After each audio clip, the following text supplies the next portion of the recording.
Es probable que ya conozcas la historia, por Marlon Brando o por Los Simpson. Pero si no, podemos resumir el argumento de esta forma.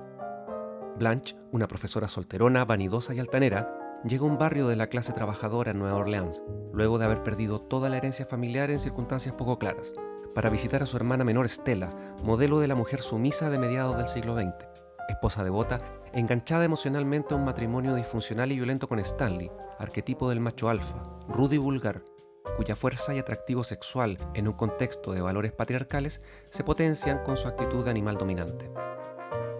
Blanche incomoda a Stanley desde el inicio, en parte porque ella nunca explica de manera clara la pérdida de las propiedades, pero mucho más porque ella, desde una posición de mujer débil, dialoga sin rendirle pleitesía ni mostrar temor, marcándole sus modales vulgares, usando ironías que él no logra comprender, despreciándolo con clasismo por su condición de obrero y con xenofobia por su origen polaco. Pero las explosiones violentas de Stanley se deben más a una masculinidad temerosa, que percibe a Blanche como un constante desafío para su autoridad, al despreciar los frutos de su trabajo e intentar separarlo de Stella, algo que él no sabe cómo contrarrestar racionalmente. Mientras pasan los meses, Blanche conquista a Mitch, un buen amigo del matrimonio. Stanley averigua sobre su escandaloso pasado de locura y promiscuidad en la localidad de Laurel. Al correr la noticia, Blanche es despreciada por todos salvo por Stella, que debe hospitalizarse para dar a luz a su primer hijo. Mientras Stanley borracho celebra su paternidad, Blanche prepara su equipaje esperando a un millonario imaginario que vendrá a rescatarla. Se enfrentan en un diálogo cada vez más áspero en el que Stanley libera todo su resentimiento y las pruebas que rompen la ilusión de Blanche. Ella lo amenaza con una botella rota, entonces Stanley, al ver hacia él una amenaza directa y un desafío, la viola y luego la envía a una institución psiquiátrica. Cae el telón, el público aplaude enjugándose las lágrimas.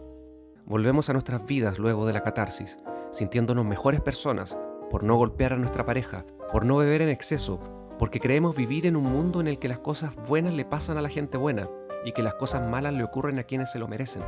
Tranquilos porque no le debemos nada a nadie y porque los vicios y la maldad solo existen por debajo de la línea de pobreza.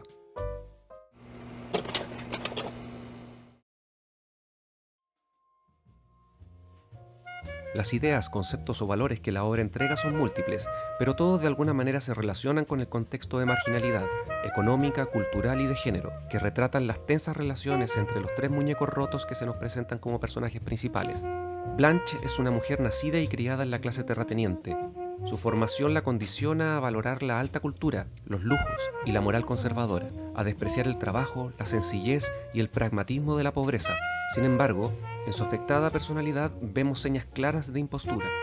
Luego de que su marido se suicidara, al ser descubierto en una aventura homosexual, es decir, al darse cuenta que su relación fue una fachada para ocultar una condición inconfesable en esa época, sufrió heridas emocionales que jamás cicatrizaron. Buscó siempre replicar el encanto y el deseo del primer amor como forma de compensar la traumática desilusión inicial, pero como todo apego neurótico a un amor idealizado, no logró satisfacer esa necesidad de sentirse amada. El deseo, por tanto, como un sucedáneo o un placebo, tampoco se extinguió. Su intento de seducir a un alumno menor de edad es la razón final para convertirla en paria de la pequeña comunidad que habitaba. Vivir en una sociedad de apariencias llevó a su marido al suicidio, y a ella la lleva a plantarse en el mundo como una mojigata que niega la realidad de su miseria, de su edad y de su pasado. A conformarse con decisiones racionales cuando ella desea la magia del enamoramiento como forma de negar el dolor y evadir el sufrimiento. A fingir que sigue las normas del amor cortés para no escandalizar a una sociedad que hasta hoy vive pendiente de lo que otros y otras hacen libremente con su cuerpo. Stanley es el culpable final en una larga cadena de abusos que Blanche ha debido soportar. Stanley la viola no porque la desee físicamente ni porque Blanche lo provoque. Todo lo sexual aquí es metáfora del dominio. Stanley es un residuo del sueño americano, esa fantasía que nos dice que con trabajo duro y constancia se puede conseguir todo, con total libertad e independencia. Esa mentira con que adormecen las mentes de quienes trabajan largos turnos mientras sus patrones enseñan desde el púlpito que los pobres son pobres por falta de motivación o de constancia. Stanley sabe que la única esperanza que tenía de salir de la pobreza era la herencia de su esposa. La frustración y la disonancia que le genera creer en los eslogans patrioteros y sufrir el anverso de las barras y las estrellas que defendió en la guerra es algo que no puede soportar, y como es un personaje tan animal, tan básico, solo puede reaccionar con violencia. Stanley es el maldito que golpea a Stella y viola a Blanche, pero también es el niño indefenso que llora sin importar que otros lo vean vulnerable cuando su mujer amenaza con dejarlo. Es un maltratador que no merece el perdón que Stella le da después de cada paliza que recibe, pero entender el origen de su conducta no implica justificarla. De alguna manera, en ese momento en que se arrodilla sollozando su derrota, todos somos Stanley. Stanley carga con lo peor del patriarcado, el estrés de defender en todo momento su dominio, aunque en realidad no tenga nada, y la presencia de Blanche es un recuerdo de eso, que es un don nadie, un peón más en un tablero de millones como él, un macho alfa que no puede dormir tranquilo, pues en todo ve amenazas y gruñe por cada una de ellas, mostrando unos dientes que no hacen otra cosa que proteger el sistema que lo tiene en la cima de su propio vertedero.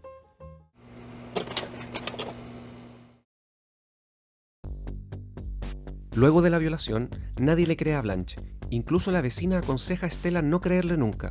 Y desde un punto de vista práctico tiene razón. ¿Qué es más fácil de asimilar? ¿Que tu inestable hermana mintió otra vez? ¿O que acabas de parir al hijo del violador de tu hermana? Sin el cual estás a la intemperie, pues en ese mundo una madre soltera no tiene muchas más alternativas que la mendicidad o la prostitución. Stella es la única que se mueve por los afectos, pero aquí se encuentra en una encrucijada que no debemos juzgar. Porque nuestro papel como lectores espectadores es intentar entender esta constelación de personajes dañados, porque en esa encrucijada entre los afectos y la sobrevivencia, en alguna medida, todos somos Stella. Blanche sufre por el apego a esa fantasía del héroe que llegará a rescatarla de esa realidad opresora. ¿Es por ello una irresponsable? Claro que sí. Ella fue educada para no pensar en responsabilidades, adoctrinada para descansar en la sólida prosperidad que entregaba el dominio de la tierra. Pero a ella le tocó representar la decadencia de una clase que no fue capaz de reconvertir su riqueza y que dependerá del oligarca o nuevo rico que desee adquirir nobleza o caerá en las fauces de un proletariado pujante, acostumbrado a la agresividad de la miseria. Blanche representa a todos los que han sido maltratados por ser quienes son, los que tuvieron que fingir para encajar en un matrimonio, en un grupo de amigos, una familia, un trabajo, un hashtag de Instagram. Todos quienes sacrificaron su cordura y su identidad en aras del adoctrinamiento de una clase o de una religión. Cuando Blanche se despide diciendo «siempre he dependido de la bondad de extraños», expone la verdad del sistema que rige a todos los personajes. Nadie se hace a sí mismo en soledad, nadie tiene una voluntad de hierro que pueda contra todo y contra todos, nadie sale adelante únicamente por sus méritos. Vivimos en interdependencia y todos hemos necesitado la ayuda desinteresada. Y cuando ella se va por esa puerta y todo el mundo vuelve a una terrible, a una espantosa normalidad, nosotros nos vamos con ella. Al menos por un instante, todos somos Blanche.